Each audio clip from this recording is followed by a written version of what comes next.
This video is sponsored by Lost in Cult. I can't stop playing Signalis. At the moment of writing this, I've played the game 5 times. I repeatedly find myself understanding a character, concept, or string of events a little better. But no matter how many times I've played Signalis, no matter how many times I will play Signalis, there will still exist the unknowable. When I finish a playthrough, there's this lingering, haunting melancholy regardless of the ending I receive. I'm not going to attempt to fully explain the story or timeline, as to me that feels redundant, but there are certain topics and characters that resonate with me on an almost subconscious level, which for my own sake I need to explore. The developers made it so that the game allows for different readings. As such, I do want to iterate that whatever I say in this video is my interpretation of the events and themes of the game. It could very well be far removed from whatever conclusions you may have come to, and that's what makes it so special. The atmosphere of Signalis is unsettling, heartbreaking, and comforting. The sadness is gentle, and the horror is mostly quiet and creeping. It's a game about ghosts and dreams, identity and memory, a mystery that cannot be fully solved. Here's what Signalis said to me.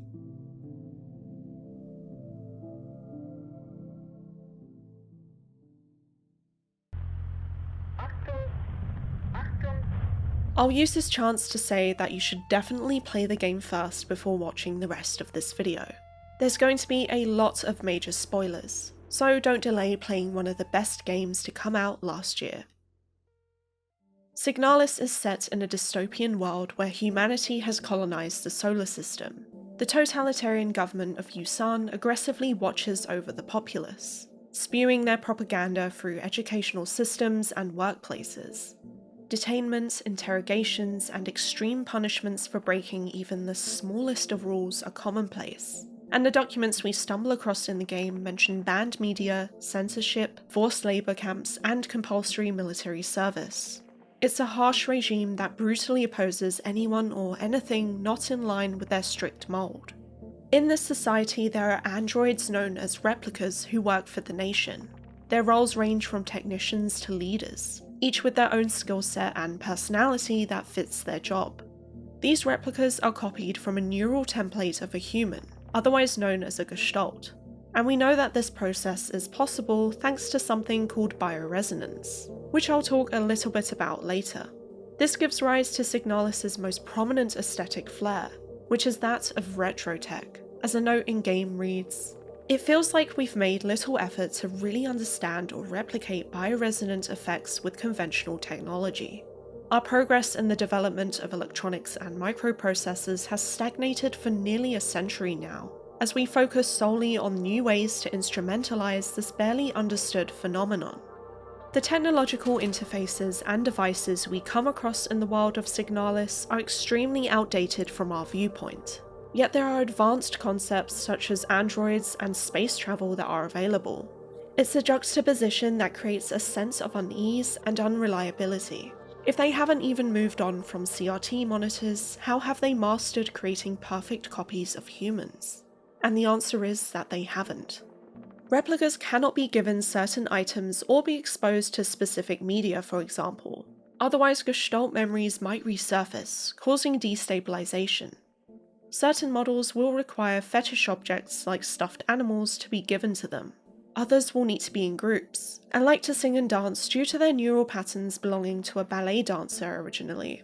The essence of a person has been condensed into a few set behaviours and interests, all which can unravel and fall apart due to being exposed to a war movie or not giving them access to their favourite books. The shortcomings of their biomechanical technology mean that replicas are delicate and unstable, with these weaknesses being reset and repeated with every new generation. The visual impact of Signalis' retrofuturistic technology is integral to its atmosphere. The whirring of clunky computers and electronics fill the air with ambient humming. There are heavy mechanical keyboards, and the soft glow of CRTs with all their scrolling loading screens and error codes, as well as the boot-up screens of the replica interface eerily initializing the life form that we play as. People still handwrite letters and notes in a world of spaceships. You'd think everything would be digitalized, but it makes sense to avoid emails due to the watchful eye of the state. Even the game's graphical presentation is not constrained to our modern era, as it fuses upscaled low-res models mixed with both 3D and 2D visuals, representing the echoes of nostalgia from older games with its low-poly fuzziness. Through the retro tech and art style, we see the limited view of what the past may have considered the future to be, like a ghost of a prophecy that never came to pass for us.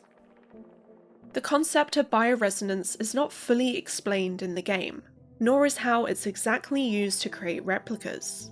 The most information we're supplied is through a banned book called Song of the Gods, which reads, "There exists a connection between all of us that few are fully aware of, a song that we all dance to, but few can hear.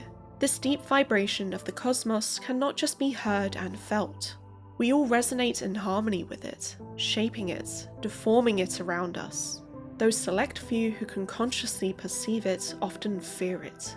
Too oppressive is the sound of the stars, too invasive the noise of the unaware around them, polluting the song with their fickle emotions. But every once in a while, some are born that cannot only hear and play this music of the worlds, but who can conduct it. Gifted individuals capable of manipulating the essence of the world around them." Throughout the game, it's implied that Ariane Young, the lost crewmate our protagonist Elster is looking for, is bioresonant. Even some replica units such as Falk possess bioresonance modules, and are able to bend the will of weaker minds and manipulate objects from a distance. This frequency that permeates all that exists can be controlled, and that seems to be the cause of Signalis' shifting nightmare time loops that the Sierpinski facility is trapped in. Ariane's memories are infecting Sierpinski's reality, but not in a clean or organised manner. We find out she loved paintings, music, and film from her time living in the mountains with her mother. Her old friends, the Ito sisters, also showed her some literature at their family bookstore, and throughout the game we see references to the same paintings and books. In particular, Arnold Böcklin's Isle of the Dead, Eugen Brucht's The Shore of Oblivion, and Robert W. Chambers' The King in Yellow. Ariane remarks that she saw the book in the shop window of the Ito family's bookstore, and the paintings exist in her rot front room as well as her recreations of them on the Penrose spaceship. We also see the number 512 present in room numbers and safe codes, the same one assigned to Ariane's Penrose and Elster. There are repeating patterns like the flooring of Ariane's childhood home duplicated within the rooms of Sierpinski. Window shapes and room layouts identical to one another, such as Falk's room and the cryo chamber area on the Penrose. Almost all symbols we find are connected in some way, as items will hold the symbols related to different planets, which we see plastered on propaganda posters. It seems that all these repeated things point back to Ariane, as all of her life's experiences and memories refract upon this new world. In a note called The Dreamer that seems to belong in Falk's diary, it reads, "A prison from which the only escape is death.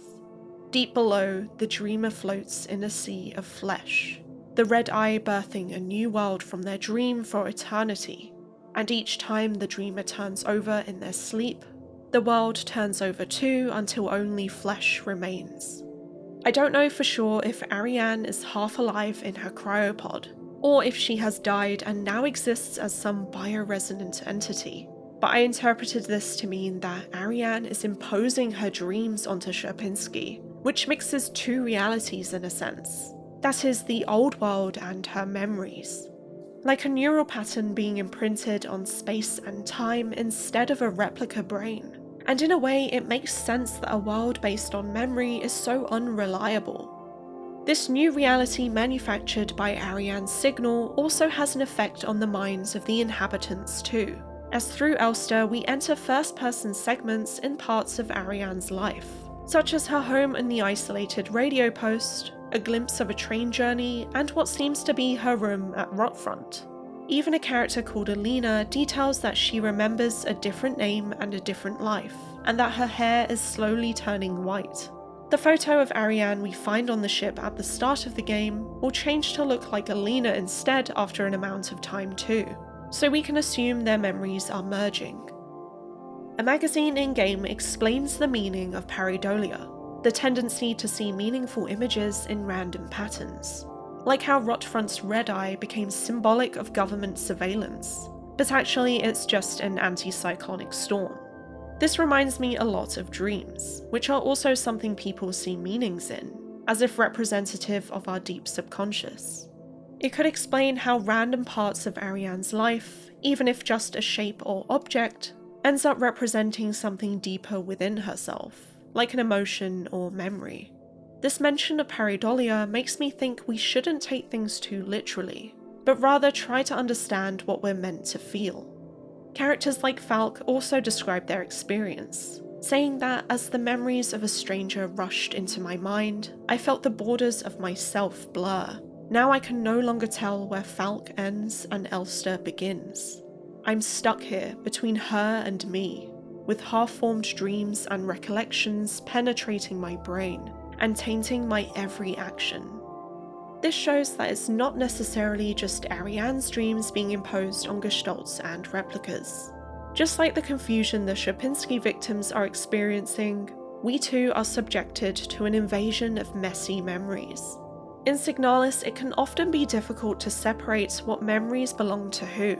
In a sense, having yourself be invaded by another is almost like being possessed by a ghost, but far more terrifying as you're driven mad by being trapped in limbo, neither fully yourself nor fully transformed. What is perhaps even scarier, however, is what lies beneath the minds of the space station. We uncover ominous notes that refer to something old, far older than humanity, that sleeps deep below the ground. An ocean of memories, where I ends and we begin. One of these notes says, "It calls me in a sea of flesh. We will become one, but I can never go back to being me." It's as though what they discovered in the depths of the mine was the gate to the conscious collective, referred to as the Red Gate. Falk passed this threshold and came back poisoned with the memories of another. Most likely due to Falk's bioresonance as well as the Calibri replica units, this infection spread to the others. This ancient hive mind past the gate seems to be symbolized by flesh, and I think even the use of the color red in a lot of cases, as if representing being submerged into this looping and deteriorating dreamscape. It reminds me of a scene in Evangelion, where Rei explains the LCLC to Shinji, saying that they're inside the sea where life began, a world without AT fields, without your own shape, an ambiguous world where it's impossible to tell where you end and other people begin, a fragile world where you exist everywhere, and thus exist nowhere. Essentially, LCL is a reddish liquid that allows an AVA pilots to mentally link with their unit, which is particularly similar to the red collective consciousness imagery that exists in Signalis. The game is packed full of references to other media too, so this could possibly even be the inspiration behind how things like bioresonance work. Among the many references to various media such as The Shining and Ghost in the Shell, there was one that stood out to me, that being the shadowy imprints left behind by gestalts such as Issa. You're probably not alone in noticing this if you've seen the 2001 film Cairo, otherwise known as Pulse. This Japanese technological horror film is essentially about ghosts invading the world of the living through the internet, and is a slow, quiet horror dripping in despair. The victims we see in the film decay into a dark stain of a silhouette left in the place of where they died, with a great sense of isolation as their mental state degrades leading up to this moment. Director Kiyoshi Kurosawa talks about these ghosts in an interview, telling us, "They don't attack, they don't kill, they don't threaten human life, they are just there. And they show up in your daily life rather nonchalantly. They don't make a terrifying entrance. And I think horror that doesn't attack and doesn't kill is unique." In a separate interview, he adds, "It's true that in film, death is often confined to a few seconds, whereas in Pulse, I tried to make it last, to turn death into a state. I tried to represent this passage from life to death in an enduring way." The process of the gestalts in Signalis succumbing to their fate is also a gradual, unforgiving ritual. In their last moments, they give themselves up to their now fully grown hopelessness, dissolving into a dark, writhing liquid to leave their mold-like mark where their body last stood. This haunting imagery can also be likened to those of nuclear blast shadows, where objects and people shielded whatever was behind them as the light of a nuclear blast bleached their surroundings. The presence of something enormous and horrific engulfing you in a space of death is chilling. So too are the human-shaped gravestones to remind others of its horrors. The cruelty of the game's hive mind entails a loss of self, one that's quite viscerally portrayed in the game. If we go back to Ariane's life, she was sent away from her mother to Rotfront, where she was subjected to the harsh regimes of the system, one that attempted to beat out any sense of individuality from its citizens.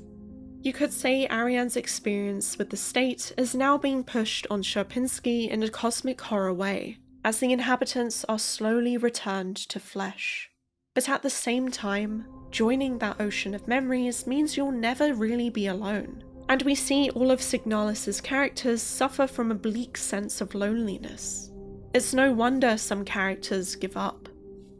The use of repetition in Signalis is unmissable, and not just through the terrifying nature of being imprisoned in infinities, with each cycle only getting worse and worse as we guide Elster through a decaying world. The looping days are echoed by the repeating lifetimes for replicas, the monotonous days of the mine workers, and the thousands of cycles Ariane spends on the Penrose drifting in space. Ariane writes in her journal aboard the ship, "Except her, everything is the same in here, always. Nothing ever changes. Everything is always the same. I feel like I'm trapped inside this ship. I know every bolt on every panel in every room of it. I've seen everything. I've done everything there is to do in here." This could be why we see similar room layouts and decorations in the facility, as the Penrose's every minute detail is etched into her mind. She also writes that her teeth and hair were falling out, and her body and mind were degrading, likely due to the radiation leakage on the Penrose and her pre-existing health conditions. Every day was the same but worse. Adler's description of the new reality on the Sierpinski mirrors Ariane's repetitive days as she degenerates, as he says, "I now believe it was not an infectious disease, nor some form of poison or radiation. It was a slow corruption of reality itself. As I've relived the same cycle over and over, each time details changed. Things are twisted, added, removed. How long until it all turns to nothing but noise?" We even see certain shots repeated and recreated throughout the game, with characters in the same pose with the same composition. It's like no single character is truly their own self anymore, mirroring the emotions and situations that others have already lived. Even the different endings share certain frames with slightly altered imagery too. Elster's never-ending loops through the Sierpinski remind me of Sun Yuan and Peng Yu's art installation titled "Can't Help Myself." It involves a robot that is programmed to try and contain the deep red fluid surrounding it, using sensors to detect when the leakage has gone too far, and then shovel it towards itself. While not necessarily the intention of the piece, many have taken pity on this machine, instilling a sense of humanity and vulnerability into this industrial arm, as its momentum slowed over time, with the floors and walls splattered and stained with the once well-contained red liquid. What I saw in this installation was a devastating hopelessness, like a program crashing and rebooting in an endless loop. The only thing keeping it going is its goal, or in Elster's case, a promise, like a ghost that can't move on. In the words of Elster, "I can't stop now." Adler writes in his diary about the time loop, but also makes an intriguing connection to the Replica Mind. A slow accumulation of reproduction errors, a gradual corruption of information, a story misremembered, slowly morphing with each retelling, like genetic material mutating and evolving, like the Replica Mind copied over and over from an aging template. This idea of a replica's memory, the very thing that makes them themselves, is reset again and again, like a sequence of ghosts becoming less like the original each time. Only their most inner core emotions remain. There are accumulated memories from past lives suppressed deep down. Instead of genetic information, you receive their memories subconsciously, like non-volatile memory retaining data even if there's a break in the power supply. The scene that precedes the fake ending of the game is so perfectly constructed to symbolize this, as we see flashes of paintings getting smaller, deteriorating into a minuscule version of what was once bigger and whole. These paintings have their own meaning too, as there exists 5 versions of the Isle of the Dead that Arnold Böcklin painted from 1880 to 1886. They are several iterations of the same thing, each slightly different in colour and in detail, which applies to the different cycles and the possibly hundreds or thousands of Elsters getting further and further in their journey with each loop. Brucht's The Shore of Oblivion is also shown in the showcase of paintings, and similar to Böcklin, he painted 8 versions between 1889 and 1916. Most interestingly though, is that there's an odd picture in this sequence of repeating shores and islands of loneliness and death, and that's the Isle of Life. This was created by Böcklin in 1888, seen as the antipode of the Island of the Dead with its more joyous and lively subject matter. Could this illustrate Ariane's or Elster's fleeting moments of happiness in an otherwise bleak life of suffering? Perhaps it represents the original Gestalt life and memories that reside in Elster, or maybe it's the Elster that breaks the cycle of death. And of course, as you reach the fake ending, or the end of this current Elster's loop, the game starts again, but something is off. There's a part in this fake ending that I want to talk about, pertaining to the memories of replicas and their gestalts. Not only is art from the 1800s displayed in a rush of images, but also pictures of a person's life, one that seems to share similarities with Elster's appearance and experiences. A young girl waiting on a train platform of a watery planet, starry skies and fragments of a war. The artifact ending of the game requires a lot of extra work to uncover, and is finalized by Elster unlocking a safe in one of the first-person segments to reveal a potted lily. This then prompts a scene that looks almost identical to one of the shots from the series of memories in the fake ending. This life we see belongs to the woman of the left of the picture with Alina, who shares the same eye injury as Elster. The parallels between them in certain scenes seem to be evidence of their connection too. There are theories to suggest that this Venetan soldier is in fact Lilith Ito, a name displayed on a photo of her and Alina. Ariane also says that Elster's accent is the same as Isa and Erika Ito, who according to the medical database we come across were also born on Veneta. Plus, if we're to look at Evangelion as a possible reference, it could be another nod to the anime, as Lilith is the name of the progenitor of humans. So in the same way, Lilith Ito could be the origin of Elster's. We also witness 6 figures in the fake ending, both on Ariane's side and Elster's when the text on screen calls out their names. I interpreted it as the different lifetimes of Elster, including Lilith, who may be the character in the back faded by the red background more than the others. We know that Elster is a Generation 5 unit, and if that means the model was reset 4 times after the original was decommissioned, we could count those 5 generations and the Gestalt to equal the 6 figures we see on screen. I don't have much concrete evidence for it, but that was my initial reading of the scene at least. In any case, it was intriguing to me how every one of those Elsters on screen all turned to respond to the name, as though what makes Elster is her memories, no matter if the shell changes. Signalis is dreamlike in its atmosphere, and that pertains to the story too. The timeline and reality of this world is unreliable and hazy, with interjections of different people and partial remembrance. We are hidden away or perhaps even spared from certain memories. There was never any record of Elster being deployed at Sierpinski, yet Adler and Alina both have vivid memories of her as if she was always there. It's no wonder we see so many driven to madness when they can't even trust their own minds.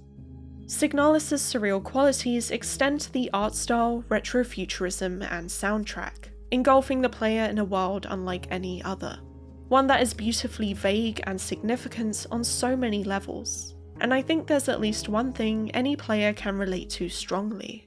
Whether that's trying to be yourself in a society that beats down on any individualism, seeing a loved one suffer from terminal illness, or doing everything you can for someone even though there's only heartbreak at the end. It's hinted that Ariane unknowingly resurfaced Elster's Gestalt memories by showing her movies, music, and falling in love, as an unopened letter on the Penrose warns against all of these things to avoid destabilization. It's crushing that bringing out the human part of Elster ended in devastation for the both of them. A game like this is one that will leave you with many questions. My own being, are replicas created from living or dead Gestalts? Why was Issa such a big part of the game if she was never on the Penrose or Sierpinski? We even see the school section from her point of view, but Issa tells Elster on their first meeting, "You don't belong here either, do you?"